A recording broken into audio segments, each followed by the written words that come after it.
다시 처음의 질문으로. 우리의 긴 이야기는 한 제자의 간절한 질문에서 시작되었습니다. 어떻게 하면 이 좋은 마음을 지켜낼 수 있을까요? 어떻게 하면 이 혼란한 마음을 다스릴 수 있을까요? 그동안 우리는 그 질문에 대한 답을 찾아 아주 먼 길을 돌아왔습니다.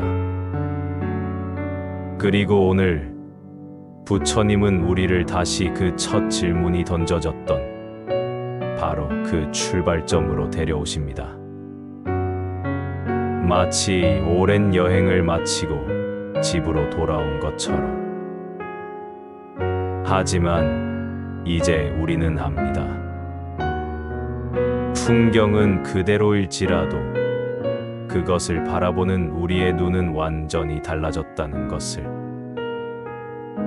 금강경 17번째 이야기는 같은 질문에 대한 가장 궁극적이고 마지막 대답. 나라는 존재의 마지막 비밀에 대한 이야기입니다. 깨닫겠다는 마음마저 놓아버릴 때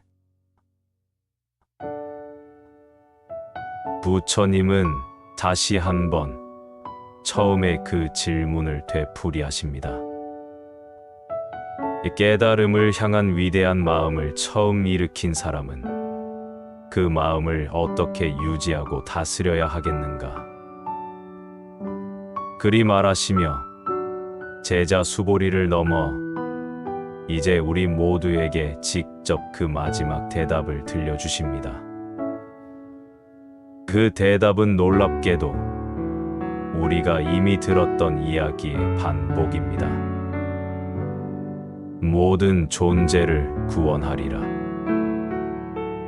그러나 실제로는 구원한 존재가 아무도 없다. 왜 이 이야기를 다시 하시는 걸까요?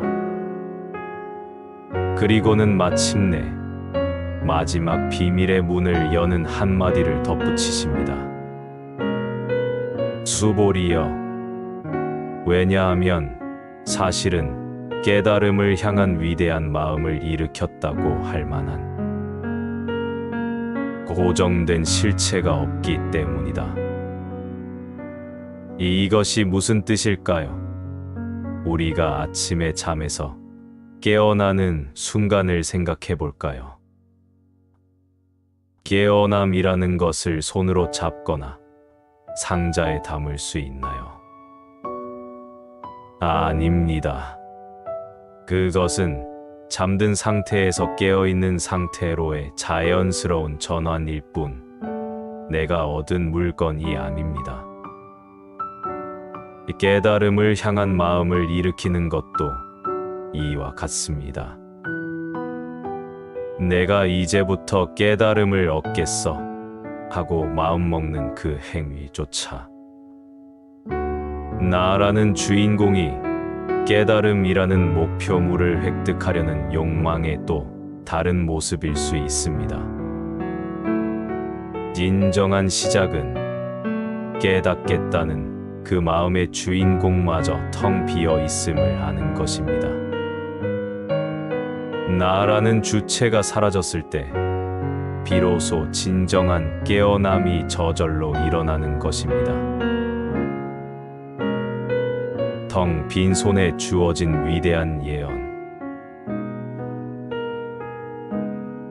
이 깊은 이치를 설명하기 위해 부처님은 다시 한번 자신의 가장 중요한 과거 이야기, 스승이신 연등 부처님을 만났던 순간으로 우리를 데려갑니다. 부처님께서 묻습니다. 수보리여, 내가 그 옛날 연등 부처님을 만났을 때 그분에게서 깨달음이라고 할 만한 무언가를 얻은 것이 있었더냐? 수보리가 대답합니다. 아닙니다. 세존이시여. 얻으신 바가 없습니다. 부처님은 고개를 끄덕이며 말씀하십니다. 그렇다. 만약 내가 그때 조금이라도 나는 위대한 깨달음을 얻었다는 생각을 품었다면, 연등 부처님께서는 결코 나에게 너는 훗날 석가모니라는 이름의 부처가 되리라는 예언을 주지 않으셨을 것이다. 내가 아무것도 얻은 바가 없었기에, 텅 비어 있었기에 그 예언을 받을 수 있었던 것이다. 이것은 마치 빈 잔의 비유와 같습니다. 잔이 텅 비어 있어야만 새로운 차를 따를 수 있습니다. 이미 무언가로 가득 차 있는 잔에는 그 어떤 귀한 것도 더 담을 수가 없습니다. 먼 옛날 수행자였던 부처님의 마음이 나는 깨달음을 얻었다는 성취감으로 가득 차 있었다면,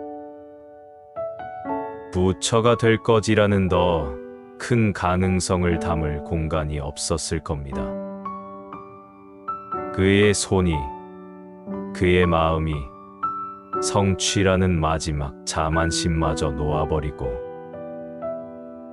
완전히 텅 비어 있었기에 스승은 비로소 그 빈손에 미래의 부처라는 위대한 예언을 쥐어줄 수 있었던 것입니다. 가장 위대한 성취는 모든 것을 성취하려는 마음을 내려놓은 바로 그 자리에서 이루어집니다. 있는 그대로의 평화, 여애.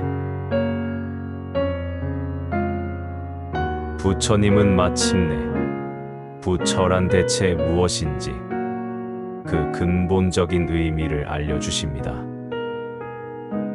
열애, 즉 부처라는 이름의 뜻은 모든 것이 주저 있는 그대로임을 아는 사람이라는 뜻이다. 있는 그대로란 무엇일까요? 거울을 한번 떠올려 봅니다. 거울은 붉은 꽃이 오면 붉게 비추고 푸른 하늘이 오면 푸르게 비춥니다. 꽃을 보고 너는 참 예쁘구나 하며 붙잡아 두려 하지도 않고, 먹구름을 보고 너는 참 싫구나 하며 밀어내려 하지도 않습니다. 의저 판단 없이, 집착 없이 있는 그대로의 모습을 비출 뿐입니다. 나라는 생각, 즉 에고는 세상을 끊임없이 판단하고 왜곡하고 자기 마음대로 해석하려는 필터와 같습니다. 나는 옳고 너는 틀렸어. 이건 좋고 저건 나빠 하고 말이지요. 이 필터 때문에 우리는 세상을 있는 그대로 보지 못하고 늘 고통받습니다. 구경무아, 즉 마침내 나가 없다는 것을 깨닫는다는 것은 바로 이 왜곡된 필터를 완전히 닦아내고 내 마음이 맑고 투명한 거울 그 자체가 되는 것입니다. 그 거울 앞에서는 세상 모든 것이 그저 있는 그대로 평화로울 뿐입니다. 오는 것도 없고 가는 것도 없는 고요한 여여의 세계. 이것이 바로 구경, 즉 가장 궁극의 경지입니다. 더 나은 나를 내려놓을 때 우리는 더 나은 나가 되기 위해 이 마음의 여행을 시작했습니다. 하지만 이 길의 끝에서 부처님은 우리에게 더 나은 나라는 목표마저 내려놓으라고 말씀하십니다. 더 나은 나를 만들려는 그 주인공이 바로 우리를 괴롭히는 마지막 환영이었으니까요. 그 주인공을 내려놓았을 때 우리는 무엇이 될까요? 아무것도 되지 않습니다.